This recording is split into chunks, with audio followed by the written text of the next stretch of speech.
Hello guys, welcome back to my channel. So guys, आज की इस वीडियो में मैं इन्फोसिस की जो अभी प्रेस कॉन्फ्रेंस हुई थी उसमें बहुत सारी ऐसी बातें थी जो निकल के आ रही थी, जिसमें से एक सबसे ज़्यादा चर्चा का विषय बना रहा वो कि इस साल इन्फोसिस के द्वारा किसी भी फ्रेशर्स की हायरिंग ना करने की बात बोली गई थी, जिसके पीछे बहुत सारे ऐसे रीज़न जो कि बताए गए हैं, जिसके बारे में मैं पूरा डिटेल्स बात करूँगा। क्या डिसीजन लिए, क्या रीज़न रहा, हर चीज़ इस वीडियो में बात करने वाला हूँ। आपके साथ पूरा डिटेल्स शेयर करूँगा कि क्या रीज़न रहा पूरा। तो चलिए गाइज, आप वीडियो को लास्ट तक बने रहिएगा, और अगर आप हमारे चैनल पर नए हैं तो please do subscribe my channel. So guys, आप सबको पता है कि इन्फोसिस ने अभी 2-3 दिन पहले अनाउंस किया उसने कि अभी फ़िलहाल में इस साल किसी भी फ्रेशर्स हायर नहीं करने वाले हैं। वो किसी भी कैंपस हो जाके अब इस साल बिल्कुल भी हायरिंग नहीं करेंगे।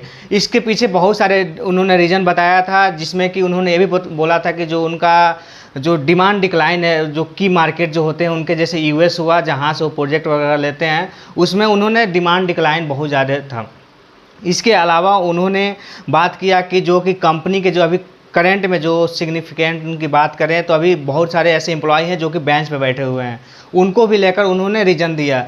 तो इन सारे चीज़ें के अलावा जो एमडी हैं, जो सीईओ हैं इन्फोसिस के सलील परेख, उन्होंने बहुत सारे ऐसी बातें बोली थी, जिसमें कि आपको मैं एक एक करके डिटेल्स बात करूंगा कि क्या क्या मतलब उन्होंने बोला था इस पर। तो गाइज, सबसे पहले कि उन्होंने ये बोला था कि जो भी उनकी जो एम्प्लॉय हैं वो बहुत सारे ऐसे हैं जो कि अभी बेंच पे बैठे हुए हैं, वो सारे के सारे फ्रेशर हैं और बेंच पे हैं।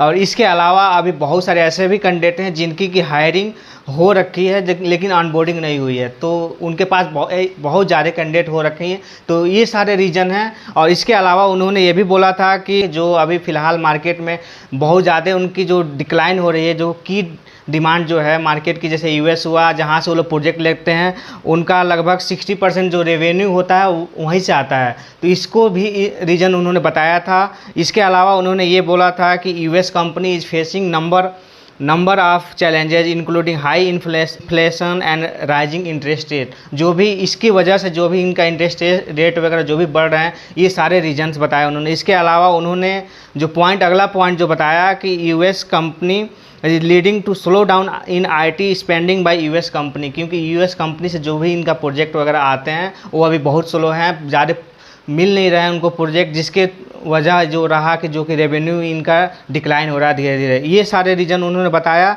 इसके अलावा उन्होंने जो इसको देखते हुए जो उन्होंने डिसीजन लिया कि इस साल कैंपस हायरिंग नहीं करेंगे, क्योंकि जो भी इनका जो अभी चैलेंज है, इनका इकोनॉमिक इन्वायरमेंट को लेकर जो चैलेंज है आईटी इंडस्ट्री में, वो फेस कर रहे हैं। ये भी रीज़न उन्होंने बताया था। इसके अलावा उन्होंने और भी जैसे अदर आईटी कंपनी है, जैसे कि विप्रो हो गया, आपका विप्रो का अलावा कोग्निजेंट हो गया, इनको भी मतलब देखा जा रहा है, ये भी अनाउंस कर सकते हैं कि ये भी इस साल अपनी हायरिंग नहीं करने वाले हैं। तो ये सारे चीज़ें हैं जो कि उन्होंने बताया था। और आपको इम्पोर्टेंट है याद रखना कि जो भी ये आईटी इंडस्ट्री में चलती है ये साइक्लिकल होती हैं। अभी मान लीजिए कि अभी आपका आईटी का जो ग्रोथ है या आईटी के जो ये सिचुएशन अभी चल रहा है जो कि आईटी सेक्टर फेस कर रही है, ये अभी के लिए है। क्या पता आने वाले टाइम में सुधर जाए, जिसके वजह से जो भी अभी तक फेस कर रहे हैं जो भी चीज़ें वो ना हो।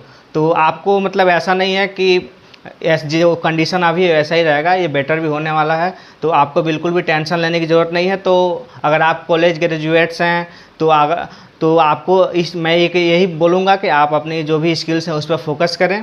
आईटी इंडस्ट्री में जो लोग हैं उनके साथ, जो भी आपके साथ कोई अगर नेटवर्क है तो उनके साथ कनेक्ट रहें, उनसे पूछते रहें कि क्या स्थिति चल रही है, और अपनी स्किल को और भी जितना बढ़ा सके बढ़ा लो। ये सारे चीज़ें उन्होंने अपनी जो कॉन्फ्रेंस उन्होंने किया था उसमें ये सारी चीज़ें बताई थी। तो आपको इस साल कोई भी जो भी इन्फोसिस के अलावा और भी जितने भी कंपनियां हो हायर नहीं करने वाली हैं। तो ये तो कंफर्म हो चुका है, क्योंकि अगर इन्फोसिस ने कर दिया तो और भी कंपनियां करेंगी, क्योंकि इन्फोसिस से ज़्यादा स्थिति बेकार है और भी सारे कंपनियों का। तो स्किल्स वगैरह हैं उस पर ध्यान दें और आप उस पर फोकस करें। और ज़्यादा जो बहुत सारे ऐसे होते हैं यूट्यूब वाले जो कि बताते रहते हैं कि आज ये कंपनी का अपडेट आया, जैसे कि ये कंपनी ये हायरिंग लेकर आई, वो हायरिंग, लेकिन अभी फ़िलहाल ऐसा नहीं होने वाला है।